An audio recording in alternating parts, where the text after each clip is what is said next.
Hi ಎಲ್ಲರಿಗೂ ನಮಸ್ಕಾರ. ಬನ್ನಿ ಮುದ್ದು ಸೊಸೆ ಸೀರಿಯಲ್ ಏನಾಗ್ತಾ ಇದೆ ಅಂತ ನೋಡಿಕೊಂಡು ಬರೋಣ. ಭದ್ರ ತುಂಬಾ ಕೋಪ ಮಾಡಿಕೊಂಡು ಅವಳ ಆಸೆ ಕನಸಿಗೆಲ್ಲದಕ್ಕೂ ಕೂಡ ನಾನು ರೆಕ್ಕೆ ಆಗಿ ನಿಂತಿದ್ದೆ, ಅವಳನ್ನ ಚೆನ್ನಾಗಿ ಓದಿಸಿ ಡಾಕ್ಟ್ರು ಮಾಡಬೇಕು ಅಂತ ಎಷ್ಟೆಲ್ಲ ಕನಸ್ಕೊಂಡಿದ್ದೆ. ನಮ್ಮ ಅಪ್ಪಯ್ಯನ ಹತ್ರನೇ ಸುಳ್ಳು ಹೇಳಿ ಅವಳ ಆಸೆನ ಈಡೇರಿಸ್ಬೇಕು ಅಂತ ಅವಳಿಗಿಂತ ನಾನೇ ಮುಂದಾಗಿದ್ದೆ ಕಣಕ್ವಾಟ್ಲೆ. ಆದರೆ ಅವಳೇನು ಮಾಡಿದ್ಲು, ನಮ್ಮ ಜೊತೆಗೆ ಇದ್ದು ನಮಗೇನೆ ಮೋಸ ಮಾಡಿದ್ಲು. ಅವಳಿಗೆ ಪಶ್ಚಾತ್ತಾಪ ಅನ್ನೋದೇ ಇಲ್ವಾ ಅಂತ ಹೇಳಿದಾಗ, ನಿಜವಾಗ್ಲೂ ಅಣ್ತಮ್ಮ ನೀನು ಅನ್ಕೊಂಡಾಗೆ ಅತ್ಯಮ್ಮ ಇಲ್ಲ, ಪಾಪ ಅವರು ತುಂಬಾ ಪಶ್ಚಾತ್ತಾಪ ಪಡ್ತಾ ಇದ್ರು ಗೊತ್ತಾ, ಪ್ರತಿ ಕ್ಷಣನೂ ಕೂಡ ತುಂಬಾ ಕೊರಗ್ತಾ ಇದ್ದು ಅಂತ ಹೇಳಿದಾಗ, ಏನೆಲ್ಲ ಮಾತಾಡ್ತಾ ಇದೆಯಾ, ನಿಜವಾಗ್ಲೂ ನೀನು ಅನ್ಕೊಂಡಿರೋ ಹಾಗೆ ಅವಳು ಆ ರೀತಿ ಇಲ್ಲವೇ ಇಲ್ಲ, ನೀನು ಹೇಳೋ ಥರನೇ ಅವಳಿಗೆ ಪಶ್ಚಾತ್ತಾಪ ಅನ್ನೋದು ಇದ್ದಿದ್ರೆ ಇಷ್ಟೊತ್ತಿಗೆ ಬಂದು ನಮ್ಮ ಅಪ್ಪಯ್ಯನ ಕಾಲಿಗೆ ಬಿದ್ದು ತಪ್ಪಾಯಿತು ಮಾವಯ್ಯ, ಗೊತ್ತಿಲ್ಲದೇನೆ ನಾನು ತಪ್ಪು ಮಾಡಿದೆ ಅಂತ ಕ್ಷಮೆ ಕೇಳ್ತಾ ಇದ್ಲು. ಇಷ್ಟು ದಿನ ಆದ್ರೂ ಕೂಡ ಅವಳು ಬಂದಿಲ್ಲ ಅಂದರೆ ಅರ್ಥ ಏನು ಹೇಳು. ನಂಬಿಕೆ ದ್ರೋಹ ಮಾಡಿ ಹೋಗಿರೋರಿಗೆ ಮುಖ ಹೇಗ್ಲ ಇರುತ್ತೆ, ಬಂದು ಕ್ಷಮೆ ಕೇಳುವಷ್ಟು ಧೈರ್ಯ ಅಂತ ನಂಬಿಕೆ ದ್ರೋಹ ಮಾಡಿರೋರಿಗೆ ಇರೋದಿಲ್ಲ ಅಂತ ಹೇಳಿದ ತಕ್ಷಣ ಕ್ವಾಟ್ಲೆಗಂತೂ ತುಂಬಾ ಬೇಜಾರಾಗುತ್ತೆ.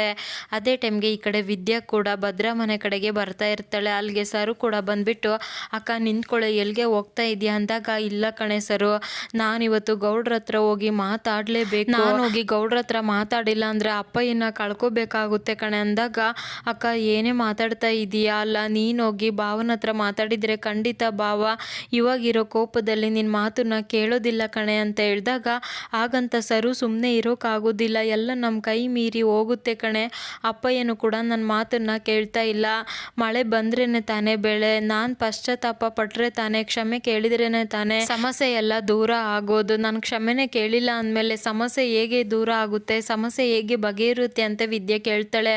ಆಗಲ್ಲ ಕಣೆ ಅಕ್ಕ, ಭಾವ ಏನೋ ನಿಮ್ಮ ಮಾತನ್ನ ಕೇಳಿಸ್ಕೊಂಡು ಕ್ಷಮೆನ ಒಪ್ಕೊಂಡ್ರೆ ಸರಿ, ಅದು ಬಿಟ್ಟು ಬೇರೆ ಏನಾದರೂ ಆಗಿದ್ರೆ ತುಂಬ ಭಯ ಆಗುತ್ತೆ ಕಣೆ ಅಂತ ಹೇಳಿದಾಗ, ಇಲ್ಲ ಸರು ಏನೇ ಆಗಲಿ ನಾನು ಮಾತ್ರ ಇವತ್ತು ಗೌಡ್ರ ಹತ್ರ ಹೋಗಿ ಮಾತಾಡಲೇಬೇಕು, ನಾನು ಅವ್ರ ಹತ್ರ ಕ್ಷಮೆ ಕೇಳಲೇಬೇಕು ಅಂತ ಹೇಳ್ಬಿಟ್ಟು ವಿದ್ಯೆ ಅಲ್ಲಿದ್ದ ಹೊರಟೆ ಬಿಡ್ತಾಳೆ.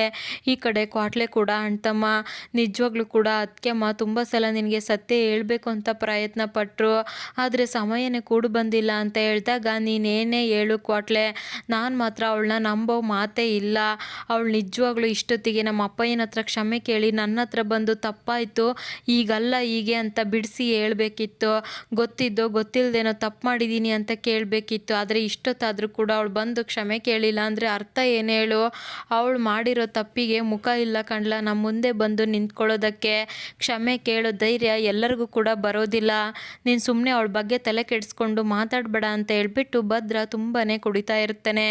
ಅದೇ ಟೈಮ್ಗೆ ಈ ಕಡೆ ಚಲುವ ಕೂಡ ತುಂಬಾ ಚಾಟಿ ಏಟ್ನ ಹೊಡ್ಕೊಳ್ತಾ ಇರಬೇಕಾದ್ರೆ ಊರ ಜನರೆಲ್ಲ ನೋಡಿಬಿಟ್ಟು, ಅಲ್ಲ ಈಗಿನ ಕಾಲದಲ್ಲೂ ಇದೆಲ್ಲ ಆಗುತ್ತೆ ಅಂದರೆ ನಂಬೋಕೆ ಆಗ್ತಾ ಇಲ್ಲ, ಚಲುವಣ್ಣ ಎಷ್ಟೆಲ್ಲ ಕಷ್ಟಪಡ್ತಾ ಇದ್ದೇನೆ ಆದರೂ ಗೌಡ್ರ ಮನಸ್ಸು ಕರಗಲೇ ಇಲ್ಲ, ಅಲ್ಲ ನಿಜವಾಗ್ಲೂ ಕೂಡ ಮಗಳ ಜೀವನನ ಕಾಪಾಡ್ಕೊಳ್ಳೋದಕ್ಕೆ ಎಷ್ಟು ಕಷ್ಟಪಡ್ತಾ ಇದ್ದೇನೆ ಅಂತ ಹೇಳಿದಾಗ, ಈ ಕಡೆ ರತ್ನ, ಅಯ್ಯೋ ನಿಲ್ಸಯ್ಯ ಸಾಕು, ಈ ಥರ ಚಾಟಿ ಏಟು ಹೊಡ್ಕೊಂಡು ಏನಾದರೂ ಮಾಡ್ಕೊಂಡಿದ್ಯಾ ನೋಡು, ನಾವು ಅವ್ರ ಹತ್ರ ನ್ಯಾಯ ಕೇಳೋಕ್ಕೆ ಬೇರೆ ದಾರಿನೂ ಕೂಡ ಇರುತ್ತೆ, ಅದು ಬಿಟ್ಟು ಈ ರೀತಿ ನಿಂತ್ಕೊಂಡು ಅವ್ರ ಮರ್ಯಾದೆ ತೆಗೆದ್ರೆ ಹೇಗಯ್ಯ, ಜನ ಎಲ್ಲ ನಿಂತ್ಕೊಂಡು ಮಾತಾಡ್ತವ್ರೆ, ನಿಲ್ಸಯ್ಯ ಅಂದಿದ ತಕ್ಷಣ ಜನ ಹೇಗಿದ್ರು ಮಾತಾಡ್ತಾರೆ ರತ್ನ, ನಾಳೆ ನನ್ನ ಮಗಳು ಶಾಶ್ವತವಾಗಿ ಗಂಡನ ಬಿಟ್ಟು ಮನೇಲಿದ್ದರೂ ಕೂಡ ಮಾತಾಡ್ತಾರೆ, ಅವ್ರು ಮಾತಾಡ್ತಾರೆ ಅಂತ ನಾನು ತಲೆ ಕೆಡಿಸ್ಕೊಳ್ಳೋದಿಲ್ಲ, ನನ್ನ ಮಗಳು ಜೀವನಕ್ಕೆ ನ್ಯಾಯ ಸಿಗಲೇಬೇಕು, ಅಲ್ಲಿ ತನಕನೂ ಕೂಡ ನಾನು ಹೋರಾಡ್ತೀನಿ ಅಂತ ಹೇಳ್ತಾ ಇರ್ತಾನೆ. ಅಲ್ಲಿಗೆ ಅಜ್ಜಮ್ಮ, ಈಶ್ವರಿ, ಚಿತ್ರ ಮೂವರು ಕೂಡ ಬರ್ತಾರೆ. ಚಲುವನ ನೋಡಿಬಿಟ್ಟು ಅಜ್ಜಮ್ಮಗಂತೂ ತುಂಬಾ ಕೋಪ ಆಗಿಬಿಡುತ್ತೆ. ಅದೇ ಟೈಮ್ಗೆ ವಿನಂತಿ ಕೂಡ ಇಲ್ಲಿ, ಅಲ್ಲ ಈ ಲೋಕಿ ಮತ್ತೆ ದುಡ್ಡು ಕೇಳ್ತಾ ಇದ್ದೇನೆ, ಹೇಗಪ್ಪ ದುಡ್ಡು ಹೊಂದಿಸ್ಲಿ, ಮತ್ತೆ ಯಾರು ಒಡವೆ ಕದಿಬೇಕೋ ಏನು ಅಂತ ಭಯ ಪಡ್ತಾ ಇರಬೇಕಾದ್ರೆ ಅಲ್ಲಿಗೆ ವಿದ್ಯೆ ಕೂಡ ಬಂದ್ಬಿಡ್ತಾಳೆ. ಇವಳು ಯಾಕೆ ಇಲ್ಲಿ ಬರ್ತಾ ಇದ್ದಾಳೆ, ಇವಳು ಬರೋದು ನೋಡ್ತಾ ಇದ್ರೆ ಮಾತಾಡಿ ಮತ್ತೆ ಸಂಬಂಧನ ಸರಿ ಮಾಡ್ಕೊಳ್ಳೋಕ್ಕೆ ಬರೋಂಗೆ ಕಾಣ್ತೈತೆ, ಯಾವುದೇ ಕಾರಣಕ್ಕೂ ಇವಳು ಭದ್ರ ಮಾಮನ ಹತ್ರ ಮಾತಾಡಬಾರ್ದು, ತಡಿಲೇಬೇಕು ಅಂತ ಹೇಳ್ಬಿಟ್ಟು ವಿದ್ಯೆನ ಅಲ್ಲೇ ನಿಲ್ಲಿಸಿ ಮಾತಾಡ್ತಾಳೆ. ಮತ್ತೆ ಯಾಕೆ ಬಂದೆ, ಈ ಮನೆಗೆ ಒಂದ್ಸಲ ಕಾಲು ಇಟ್ಟು ನೆಮ್ಮದಿನೇ ಕಿತ್ಕೊಂಡಿದ್ಯಾ ಅಂದಾಗ, ಅಕ್ಕ ನನ್ನಿದ್ದ ತಪ್ಪಾಗಿದೆ ಅಕ್ಕ, ಗೌಡ್ರ ಹತ್ರ ಕಾಲಿಗೆ ಬಿದ್ದು ಕ್ಷಮೆ ಕೇಳಿ ನಾನು ಮಾಡಿರೋ ತಪ್ಪಿಗೆ ಶಿಕ್ಷೆ ಬೇಕಿದ್ರು ಕೊಟ್ಟರು ನಾನು ತಗೊಳ್ತೀನಿ ಅಂತ ಹೇಳಿದಾಗ, ಅಮ್ಮ ತಾಯಿ ನೀನು ಆಲ್ರೆಡಿ ಮಾಡಿರೋದೇ ಸಾಕು, ನಿನ್ನಿದ್ದಾಗಿ ನಮ್ಮ ಜೈಲಿಗೆ ಹೋಗಿ ನರಕನ ಅನುಭವಿಸಿದ್ದಾರೆ, ಮತ್ತೆ ಯಾವ ಡ್ರಾಮಾನ ಇಲ್ಲಿಗೆ ಶುರು ಮಾಡಬೇಕು ಅಂತ ಬಂದಿದ್ಯಾ, ಅಲ್ಲ ಇದನ್ನೇನು ಅಟ್ಟಿ ಅಂದ್ಕೊಂಡಿದ್ಯಾ ಅಥವಾ ನಾಟಕ ಸ್ಟೇಜ್ ಅಂದ್ಕೊಂಡಿದ್ಯಾ, ನಿನಗೆ ಬೇಕಾದಾಗೆಲ್ಲ ಬಂದು ಡ್ರಾಮಾ ಮಾಡೋಗೋದಕ್ಕೆ, ನೋಡು ಇಲ್ಲಿದ್ದ ಹೋದ್ರೆ ಸರಿ ಅಂತ ಹೇಳಿದಾಗ, ಅಕ್ಕ ಪ್ಲೀಸ್ ಅಕ್ಕ ಕೈ ಮುಗಿದು ಬೇಡ್ಕೊಳ್ತೀನಿ ಅರ್ಥ ಮಾಡ್ಕೊ, ಒಂದೇ ಒಂದ್ಸಲ ಗೌಡ್ರ ಹತ್ರ ಮಾತಾಡ್ತೀನಿ ಅಂದಾಗ, ಯಾವುದೇ ಕಾರಣಕ್ಕೂ ನಾನು ಮಾತ್ರ ಈ ಮನೆಗೆ ಕಾಲಿಡೋದಕ್ಕೆ ಬಿಡೋದಿಲ್ಲ ಅಂತ ವಿನಂತಿ ಹೇಳ್ತಾಳೆ. ಅಲ್ಲಿ ಭದ್ರ ಇರೋದನ್ನ ನೋಡ್ಬಿಟ್ಟು ಗೌಡ್ರೆ ಅಂತ ಕರೀತಾಳೆ. ಆವಾಗ ವಿನಂತಿ ಬಾಯಿನ ಮುಚ್ಚಿಬಿಡ್ತಾಳೆ. ಭದ್ರ ಅಲ್ಲಿದ್ದ ಹೊರಟಿದ ತಕ್ಷಣ ವಿನಂತಿ ವಿದ್ಯೆನ ತೂಕ್ಬಿಟ್ಟು ಮರ್ಯಾದೆ ಇದ್ದ ಇಲ್ಲಿದ್ದ ಹೋಗು ಅಂತ ಹೇಳ್ಬಿಡ್ತಾಳೆ.